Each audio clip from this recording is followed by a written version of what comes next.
अंतर मन में ज्योति जगा लो, होगा दूर अंधेरा।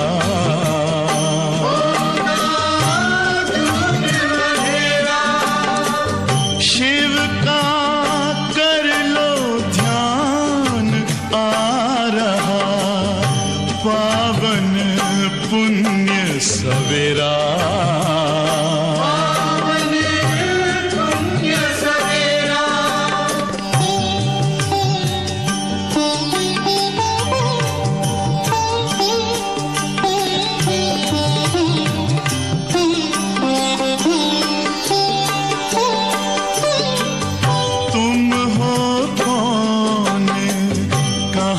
से आए अपने आप को जानो, राजयोग के द्वारा अपना परम पिता पहचानो। इसी राजपथ पर चलकर पालो अपना बसेरा।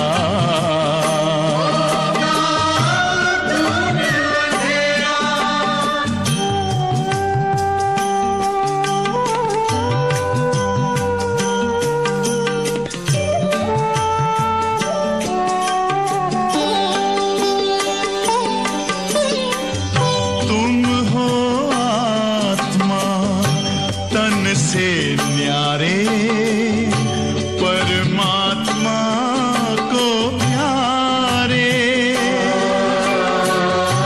दिव्य गुणों को धारण करके योगी बनो दुलारे। ज्योति बिंदु ही तोड़ेगा ये माया का घेरा।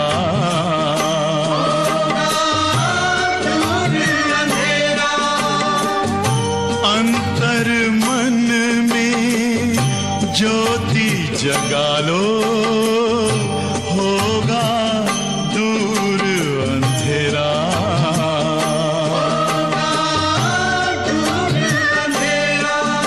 ओम शांति, ओम शांति, ओम शांति।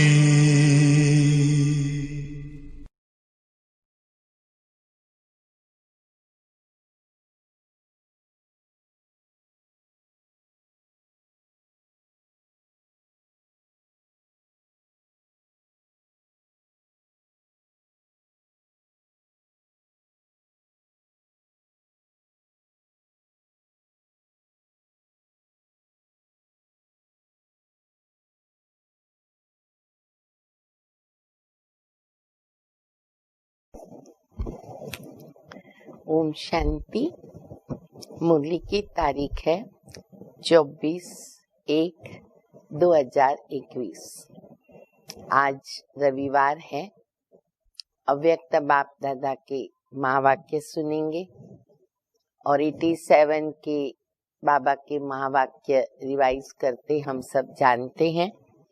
और वह तारीख है 17/10/87। बहुत ही गहरी और गुह्य बाबा ने मुरली चलाई है, समझनी जरूरी है। ध्यान से सुनेंगे। बाबा कहते हैं कि पूजनीय आत्माएं तुम बन रही हो, तो हम बच्चे, हम आत्माएं कितनी महान बनती हैं। जो बाबा कहते, जैसे कहा जाता है, नूर है तो जहान है, नूर नहीं तो जहान नहीं। तो तुम जैसे विश्व के आगे उनके लिए नूर हो। इतना सुंदर टाइटल और इतना सुंदर बाबा हम बच्चों को स्टेटस बना के देते, इतना श्रेष्ठ बनाते हैं, उच्च पद दिलाते। पूजनीय देवता है। फिर बाबा कहते बच्चे, पूजनीय देवता बनने का जो आधार है वो है पवित्रता। और बाप दादा ने मुरली में पवित्रता की इतनी गहरी परिभाषा बताई है, बहुत अच्छी तरह बाबा ने स्पष्ट किया है कि किस टाइप की पवित्रता, कौन सी हाईएस्ट स्टेज है पवित्रता की। जब ऐसी हाईएस्ट स्टेज पर हम पहुंचते हैं तो हम पूजनीय लायक देवता बनते, क्योंकि पूजनीय में भी नंबरवार होते हैं। कई इष्ट देव होते हैं जिनकी पूजा विधिसर होती है, रेगुलर होती है, रेगुलर श्रृंगार होता है। और कई ऐसे देवी देवताएं होते जिनकी विधिसर पूजा नहीं होती, रेगुलर नहीं होती। तो उनके पीछे कारण क्या? तो बहुत अच्छी तरह बाबा हम बच्चों को राज बता रहे हैं। बाप दादा की मुरली ध्यान से सुनेंगे, समझेंगे और अपने आप को हम देखते रहें कि मैं कहाँ तक ऐसी योग्य आत्मा बनी हूँ। मुरली का सार है ब्राह्मण जीवन का श्रृंगार। ब्राह्मण जीवन का श्रृंगार पवित्रता। आज बाप दादा अपने विश्व के चारों ओर के विशेष होवनहार पूज्य बच्चों को देख रहे हैं। बाबा कहते हैं विशेष होवनहार पूज्य बच्चे जो हैं उनको बाप दादा देख रहे हैं। सारे विश्व में से कितने थोड़े अमूल्य रत्न पूजनीय बने हैं। करोड़ों मनुष्य आत्माएं, बाबा कहते कितनी कम आत्माएं, कम बच्चे बाबा के ऐसे अमूल्य रत्न बनते हैं। पूजनीय आत्माएं ही विश्व के लिए विशेष जहान के नूर बन जाते हैं। जैसे इस शरीर में अगर नूर नहीं, आंखें नहीं, रोशनी नहीं, नूर नहीं तो जहान नहीं। ऐसे विश्व के अंदर पूजनीय जहान के नूर, आप श्रेष्ठ आत्माएं अगर नहीं तो विश्व का भी महत्व नहीं। पूजनीय नूर आत्माएं अगर नहीं तो विश्व का भी महत्व नहीं। स्वर्ण युग व आदि युग व सतोप्रधान युग, नया संसार आप विशेष आत्माओं से आरंभ होता है। नई दुनिया की शुरुआत, सृष्टि चक्र का आरंभ बाबा कहते हैं कि तुम विशेष आत्माओं से आरंभ होता है। नए विश्व के आधार मूर्त पूजनीय आत्माएं आप हो। स्वयं भगवान बाप दादा हम बच्चों की पूजनीय आत्माएं जो हम बन रही हैं, कितनी महिमा गा रहे, गुणगान कर रहे। तो आप आत्माओं का कितना महत्व है। आप पूज्य आत्माएं संसार के लिए नई रोशनी हो। अंडरलाइन करें, आप पूज्य आत्माएं संसार के लिए नई रोशनी हो। आपकी चढ़ती कला विश्व को श्रेष्ठ कला में लाने के निमित्त बनती है।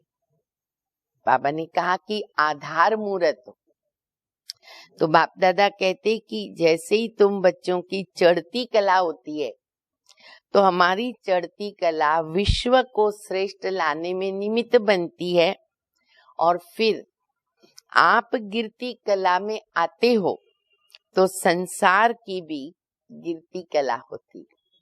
पूरा हमारे पर आधारित है ये बेहद का ड्रामा। हम गिरते हैं, विश्व की भी ये हालत हो जाती। आप परिवर्तन होते हो तो विश्व भी परिवर्तन हो जाता। इतने महान और महत्व वाली आत्माएं हो, इतना बाबा ने महानता बता दी, वैल्यू बता दी कि बच्चे तुम कौन बन रहे हो। आज बाप दादा सर्व बच्चों को देख रहे थे। ब्राह्मण बनना अर्थात पूज्य बनना, क्योंकि ब्राह्मण सो देवता बनते हैं और देवताएं माना पूजनीय। बाबा कहते तुमको बाबा ने ब्राह्मण बनाया और हम बन रहे देवता। देवता माना पूजनीय। सभी देवताएं पूजनीय तो है, फिर भी नंबरवार जरूर है। अब बाबा राज खोल रहे, देवताएं तो सब हम पूजनीय बनते, लेकिन नंबरवार। किन देवताओं की पूजा विधि पूर्वक और नियमित रूप से होती है और किन्हों की पूजा विधि पूर्वक नियमित रूप से नहीं होती है। अच्छी तरह भक्ति मार्ग में हम देखते हैं, अनुभव किया है कि कई देवताओं की पूजा बड़ी विधि से होती है और नियमित होती है। कईयों की काम चलाऊ बाबा ने बहुत अच्छी तरह स्पष्ट भी किया है। किन्हों के हर कर्म की पूजा होती है। सोना, अभी भगवान सो रहा है, अभी भगवान उठ रहा है, अभी भगवान के भोजन का समय हो गया है। हर कर्म की पूजा होती है और किन्हों के हर कर्म की पूजा नहीं होती है। तीसरी बात, कोई का विधि पूर्वक हर रोज श्रृंगार होता है, कोई का विधि पूर्वक हर रोज श्रृंगार होता है और कोई का श्रृंगार ना रोज नहीं होता। 8-8 दिन पर दिन फिक्स होता है और उनको चेंज करते, उसके जेवर को चेंज करते, वस्त्रों को चेंज करते। तो कितना नियमों के अंदर, विधि के अंदर परिवर्तन हो जाता, नंबरवार हो जाते। ऊपर ऊपर से थोड़ा सजा लेते हैं, लेकिन विधि पूर्वक नहीं। और आगे चौथी बात, कोई के आगे सारा समय कीर्तन होता है, चलता ही रहता है, कीर्तन चलता ही रहता है। और कोई के आगे कभी कभी कीर्तन होता है, दिन फिक्स होता है, समय फिक्स होता है, या फिर कोई प्रसंग में होता है तो कभी कभी कीर्तन होता। अब इन सभी का कारण क्या है? ये अलग अलग जो विधियां हैं, कारण क्या है? ब्राह्मण तो सभी कहलाते हैं, ज्ञान योग की पढ़ाई भी तो सब करते, सब बाबा के बच्चे हैं, सब ब्राह्मण हैं, सब पढ़ाई पढ़ रहे, फिर भी इतना अंतर क्यों? धारणा करने में अंतर। एक लाइन का जवाब है, धारणा करने में अंतर है। फिर भी विशेष कौन सी धारणाओं के आधार पर नंबरवार होते हैं जानते हो? धारणाओं के अंदर भी विशेष धारणा, जो बाबा अभी आगे बता रहे हैं। पूजनीय बनने का विशेष आधार पवित्रता के ऊपर है। पूजनीय बनने का विशेष आधार पवित्रता के ऊपर है। बहुत छोटी छोटी महीन महीन बातें बाबा ने बताई हैं कि उनके अंदर कैसे पवित्रता चाहिए। मुरली ध्यान से सुनेंगे तो अनुभव होगा कि आज भी हम ऐसे कर्म कर लेते हैं जो अपवित्र कहलाते हैं।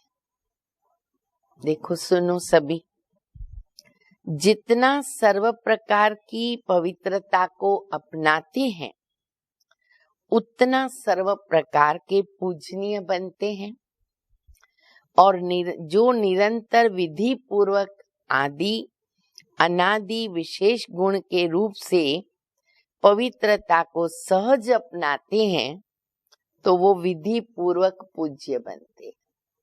यहाँ पर जैसा हमारा पुरुषार्थ विधिसर पवित्रता सरल सहज रीति से, वैसा ही फिर विधिसर हमारी भक्ति मार्ग में पूजा होती है। सर्व प्रकार की पवित्रता क्या है? जो आत्माएं, जवाब दे रहे बाबा, जो आत्माएं सहज स्वतः हर संकल्प में, बोल में, कर्म में सर्व अर्थात ज्ञानी और अज्ञानी आत्माएं सर्व के संपर्क में सदा पवित्र वृत्ति, दृष्टि, वाइब्रेशन के यथार्थ संपर्क संबंध निभाते हैं, इसको ही सर्व प्रकार की पवित्रता कहते हैं। मन, वचन, कर्म, संबंध, संपर्क सब में पवित्रता चाहिए। और भी बाबा आगे बहुत अच्छा स्पष्ट कर रहे, एकदम कॉमन बात जो हमारी रेगुलर की होती वो बाबा बता रहे हैं, जिनसे हम फील करेंगे कि ये तो हमारे से सरलता से ही कर्म हो जाता जो अपवित्रता में गिनती होता है, और फिर हम आज और भी अटेंशन देकर अंडरलाइन करके उनसे बच जाए। तो अभी बाबा बताए कि मन, वचन, कर्म, संबंध, संपर्क हर एक में पवित्रता का संबंध है। स्वप्न में भी, अब संकल्प से भी बाबा आगे ले जाते हैं, स्वप्न में भी स्वयं के प्रति व अन्य कोई आत्मा के प्रति सर्व प्रकार की पवित्रता में से कोई कमी न हो। स्वप्न तक हमको विजयी बनना है। मानो, अब बाबा बता रहे, मानो स्वप्न में भी ब्रह्मचर्य खंडित होता है, स्वप्न में भी ब्रह्मचर्य खंडित होता है, या किसी आत्मा के प्रति किसी भी प्रकार की ईर्ष्या या आवेश के वश कर्म होता है, मुख से बोल निकलता है, क्रोध के अंश रूप में भी व्यवहार होता है, उसको पवित्रता का खंडन माना जाएगा। सुनो सभी, सुना न सभी ने? अब जो ये बाबा बता रहे हैं, ईर्ष्या, आवेश, और बाबा कहते हैं कि उस ईर्ष्या आवेश में आकर कर्म करना या क्रोध का अंश रूप भी व्यवहार में आता, इतना इजीली क्रोध हो जाता है, गुस्सा आता है, ईर्ष्या पैदा होती है, आवेश आता है, कटु वचन निकल जाते, रफ शब्द निकल जाते, और बाबा कहते हैं इसको कहेंगे पवित्रता को खंडित किया। तो वो हम ध्यान से सुनेंगे, ये पवित्रता का खंडन माना जाएगा। सोचो, जब स्वप्न का भी प्रभाव पड़ता है तो साकार में किए हुए कर्म का कितना प्रभाव पड़ता होगा। जब बाप दादा ने कह दिया कि स्वप्न का भी प्रभाव पड़ता है, तो उसके आगे कर्म तो बहुत बड़ी बात है, मोटा रूप है, तो उसका प्रभाव तो पड़ेगा। इसीलिए खंडित मूर्ति कभी पूजनीय नहीं होती है, हम सब अच्छी तरह जानते हैं। थोड़ी सी भी खंडित हो गई मूर्ति, टूट फूट गई, उसकी पूजा नहीं करेंगे। उसको साइड में कर देंगे। तो अगर ऐसा हमारे से कर्म, बोल, मन में संकल्प आता तो हम खंडित हो जाएंगे। खंडित मूर्तियां मंदिरों में नहीं रहती, आजकल के म्यूजियम में रहती है। म्यूजियम में स्पेशल रखते, एंटीक पीस बोलते, एंटीक पीस बनाकर किसका हाथ टूटा हुआ, किसका कहाँ टूटा हुआ, उसको म्यूजियम में रखा जाता। तो वहां भक्त नहीं आते, भक्त तो मंदिर में जाएंगे, पूजा तो भक्त करेंगे। सिर्फ ये गायन होता है कि बहुत पुरानी मूर्तियां हैं, ये बहुत प्राचीन जमाने की है, बहुत पुरानी है, बस इतना गायन, इतना फल उस आत्मा को मिलता है क्योंकि बाबा के बने। लेकिन पूजनीय नहीं बन सकते, मंदिरों में नहीं रह सकते। उन्होंने स्थूल अंगों के खंडित को खंडित कह दिया। भक्ति मार्ग में उन्होंने फिर स्थूल अंग बता दिए, लेकिन वास्तव में किसी भी प्रकार की पवित्रता में अगर खंडित होते हैं तो वह पूज्य पद से खंडित हो जाते, उनकी पूजा नहीं होती, पूजनीय पद से खंडित हो जाते। अगर बाबा कहते कोई भी प्रकार की पवित्रता खंडित हुई तो ऐसे चारों प्रकार की पवित्रता विधि पूर्वक है तो फिर पूजा भी विधि पूर्वक होती है। अब हम अपने को अच्छी तरह चेक कर सकते हैं कि हमारी स्थिति, हमारी पवित्रता की स्टेज, हम कहाँ तक पहुंचे, कहाँ हमारी पवित्रता खंडित तो नहीं हो रही। मन, वचन, कर्म, स्वप्न से लेकर चेक करना पड़ेगा। और कुछ भी कमी पेशी है, कोई बात नहीं, अभी भी थोड़ा समय हमारे हाथ में है, आज उसको हम समाप्त कर देंगे। मन, वाणी, कर्म, कर्म के अंदर संबंध, संपर्क भी आ जाता है। तो मन, वाणी, कर्म और स्वप्न में भी पवित्रता, तो उसको कहेंगे संपूर्ण पवित्रता। बाबा तो कॉमन भी बताते हैं ना कि मन के अंदर किसी के प्रति बुरा सोचा तो बच्चे वो अपवित्रता है, उसका भी खाता बनता है, उसकी भी सजा हम बच्चों के लिए है।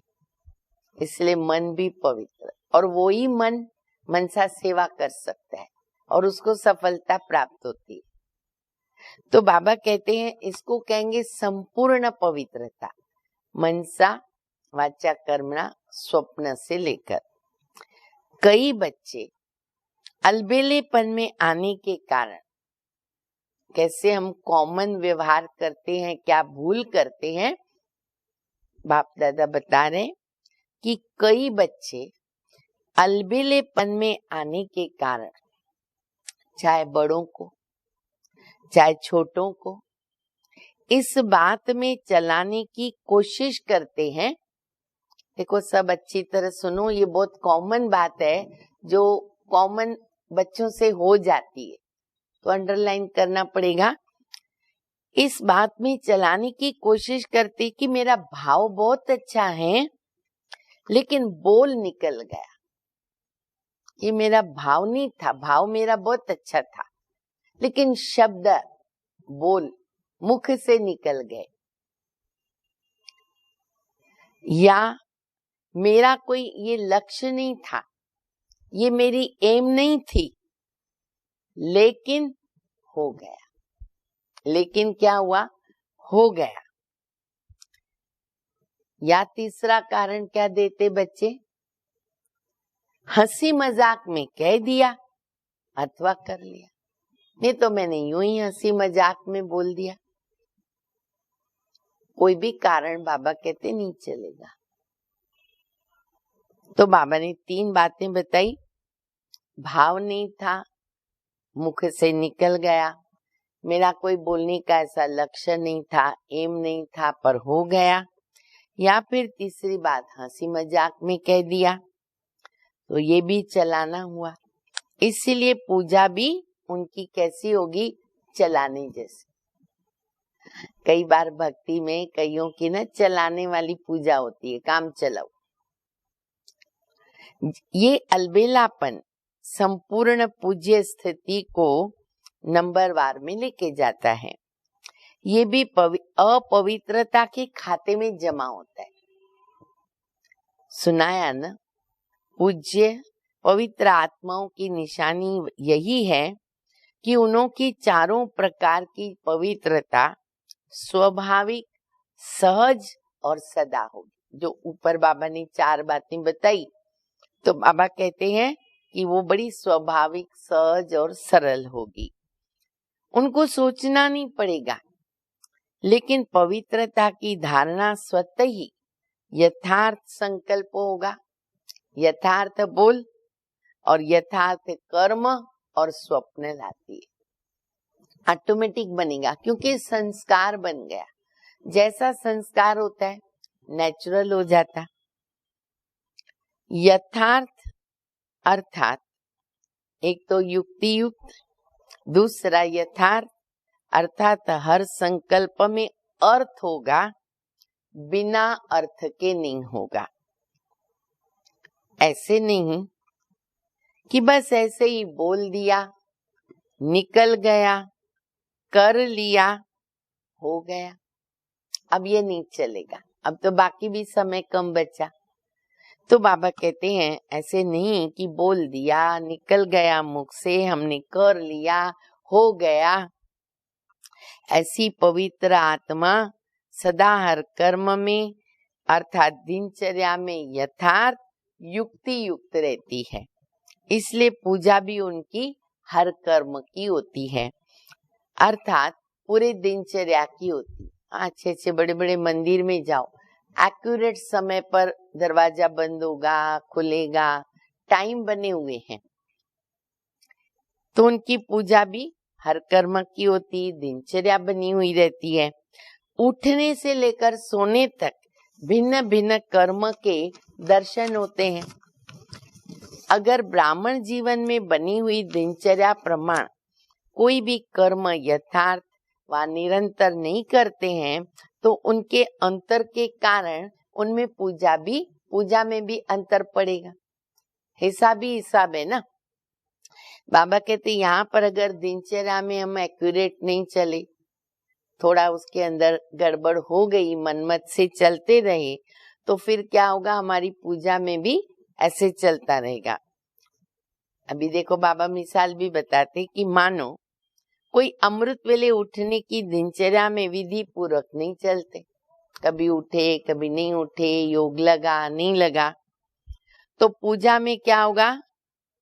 बहुत मजे की बात बाबा बता रहे हैं, पूजा में भी उनके पुजारी भी क्या करेंगे, उस विधि में नीचे ऊपर करेंगे।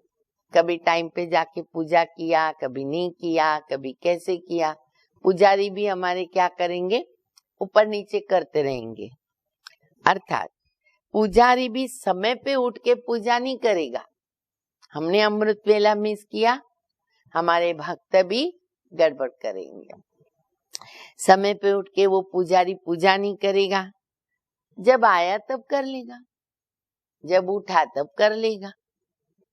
अथवा अमृत वेले जागृत स्थिति में अनुभव नहीं करते, मजबूरी से वा कभी सुस्ती कभी चुस्ती के रूप में बैठते। देखो कितना एक्यूरेट हिसाब बाबा बता रहे हैं। हंसी भी आ रही है हम सभी को सुनकर के, रमणीकता से बाबा बता रहे, लेकिन कनेक्शन कितने गहरे।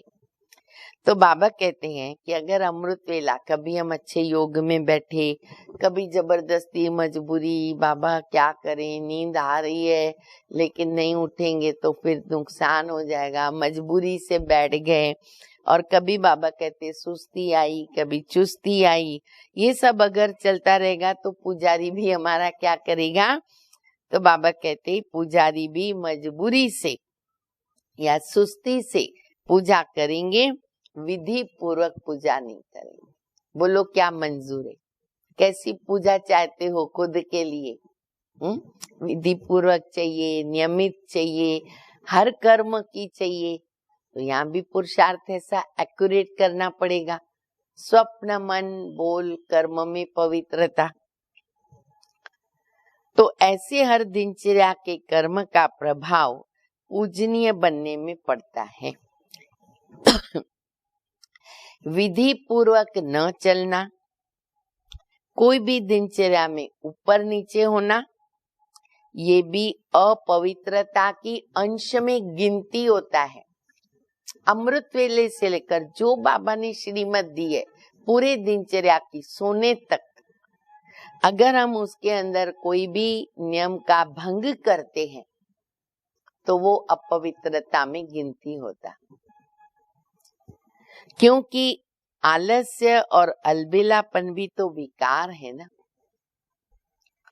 जो यथार्थ कर्म नहीं है, स्लोगन जैसे है, जो यथार्थ कर्म नहीं है वो विकार है। जो यथार्थ कर्म नहीं है वो विकार है, तो अपवित्रता का अंश तो हो गया ना। इस कारण पूज्य पद में नंबरवार हो जाते। तो फाउंडेशन क्या रहा? बात दादा पक्का करा रहे। फाउंडेशन क्या रहा?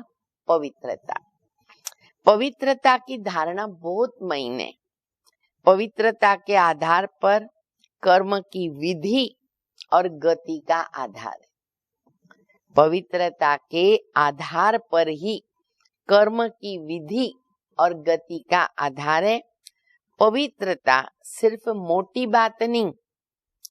ब्रह्मचारी रह गए, हो गए ब्रह्मचारी, निर्मोही हो गए, सिर्फ इसको पवित्रता नहीं कहेंगे, वो तो बहुत अभी कॉमन बात है। पवित्रता ब्राह्मण जीवन का श्रृंगार।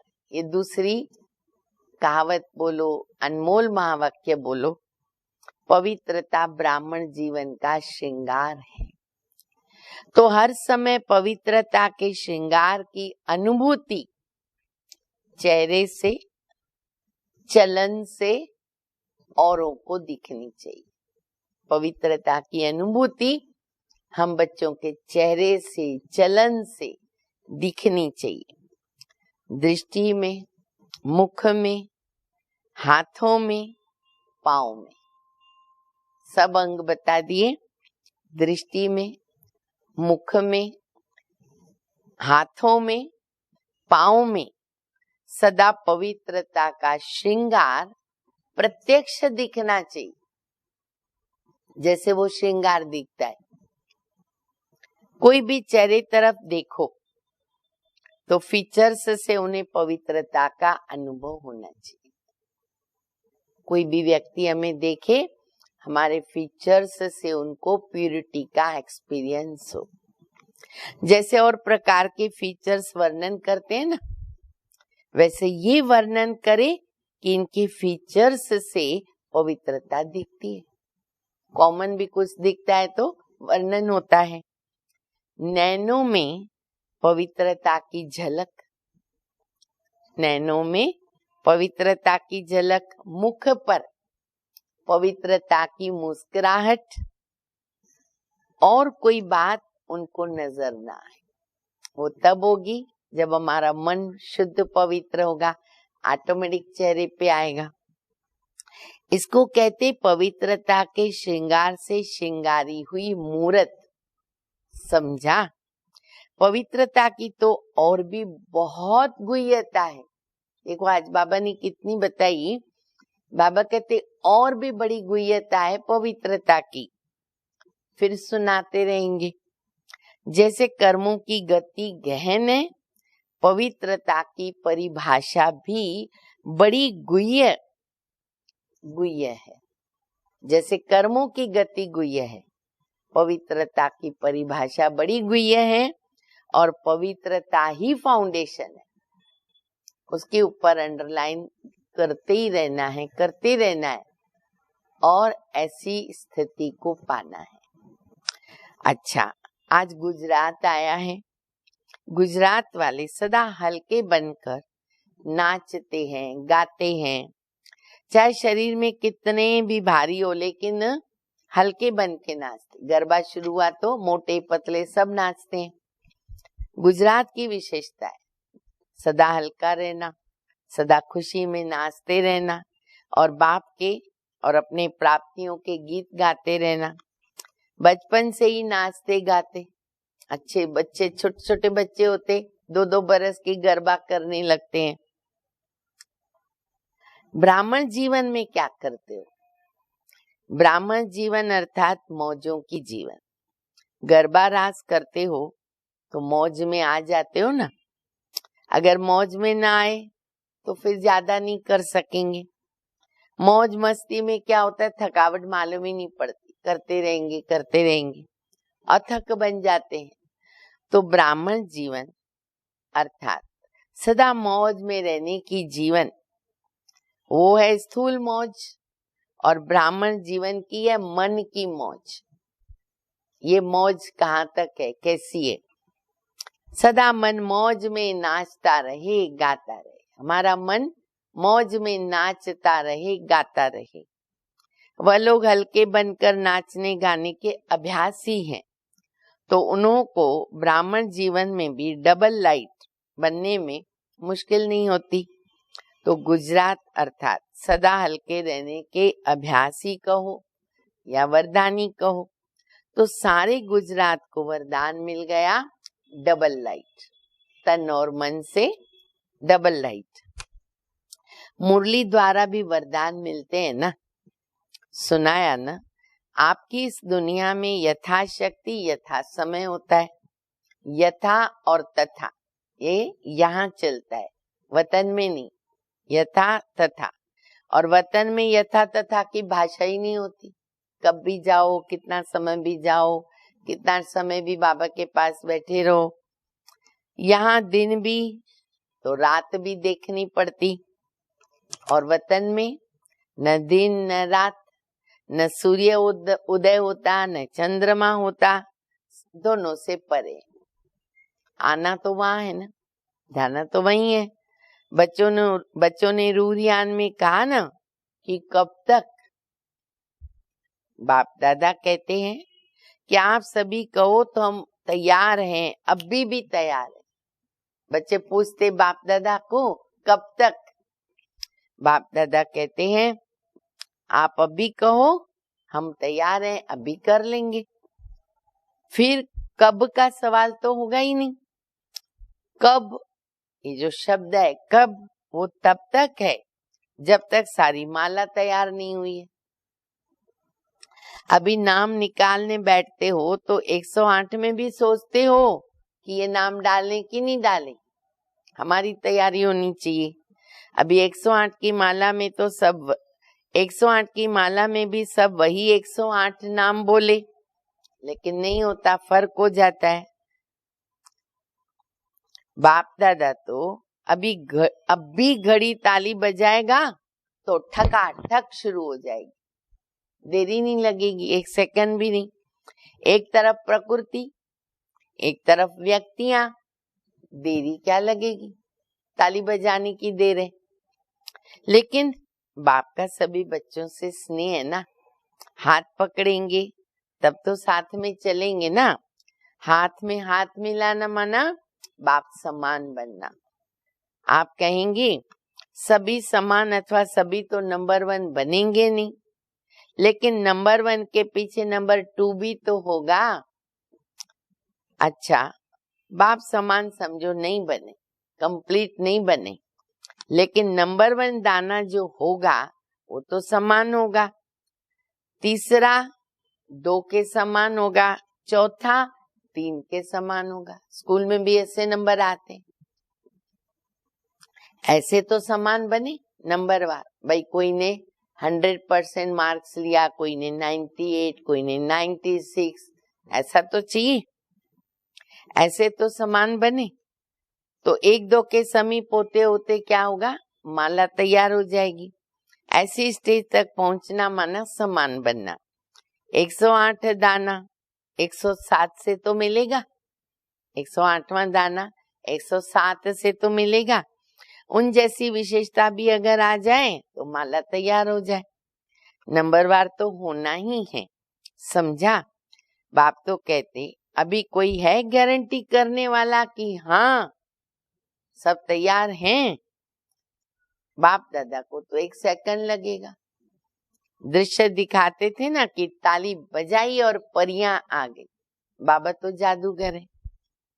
अच्छा, चारों ओर के परम पूज्य श्रेष्ठ आत्माओं को सर्व संपूर्ण पवित्रता के लक्ष्य तक पहुंचने वाली तीव्र पुरुषार्थी आत्माओं को, सदा हर कर्म में विधि पूर्वक कर्म करने वाले सिद्धि स्वरूप आत्माओं को, सदा हर समय पवित्रता के श्रृंगार में सजी हुई विशेष आत्माओं को बाप दादा का स्नेह संपन्न याद प्यार स्वीकार हो।